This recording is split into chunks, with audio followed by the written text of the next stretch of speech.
TELUS. Somebody keeps asking about TELUS. What's TELUS? Let me look at TELUS. Okay, go ahead, bub. Telecom services in British Columbia. TELUS is one of the big three wireless service providers in Canada with its 9 million mobile phone subscribers nationwide, constituting almost 30% of the total market. Okay. So big dividend. Yeah, let's look at it. $25 billion company, 25 PE, so X there. 7.75% profit margin, X there. So not great on either one, but that's okay. But almost a 5% dividend yield, which means 1.25 billion being spent on dividends every year.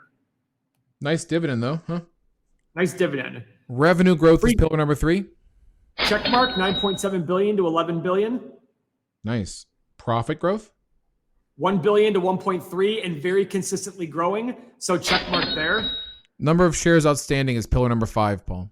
Marginally lower, 1.206 to 1.204, but it went a lot lower and then started to increase. So I don't know what they're doing right now. Let's see how they're doing in the last quarter. Yeah, they're increasing the number of shares outstanding. They are definitely issuing more shares as the quarters go on. So I don't like that a lot, but it's still technically a check mark, even though it's not really that good. Pillar number 6 is current assets over current liabilities, Paul. Current assets, 3.265 billion. Current liabilities, 4.1. That's an X. I think it's the first one today we've seen with less current assets and current liabilities. Yeah, that doesn't happen often. It doesn't happen often.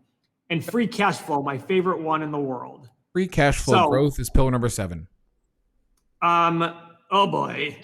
It is positive. It is a check mark, but they have like no free cash flow in the last 5 years. So it's a check mark for the free cash flow growth because they went from losing 800 million to basically breaking even.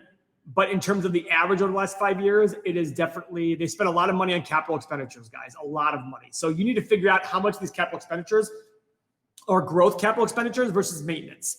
Sometimes in their annual reports, they will mention that because maintenance ones are the capital expenditures they need in order to continue operating their business as is. The growth capital expenditures are the capital expenditures they spend to grow the business, which is a lot different.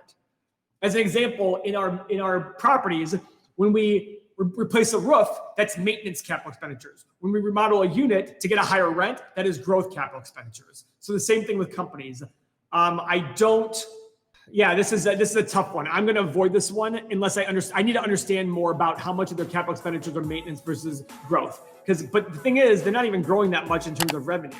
So yeah, this is a no on TELUS at the moment, right, Paul? This is a no on TELUS for sure.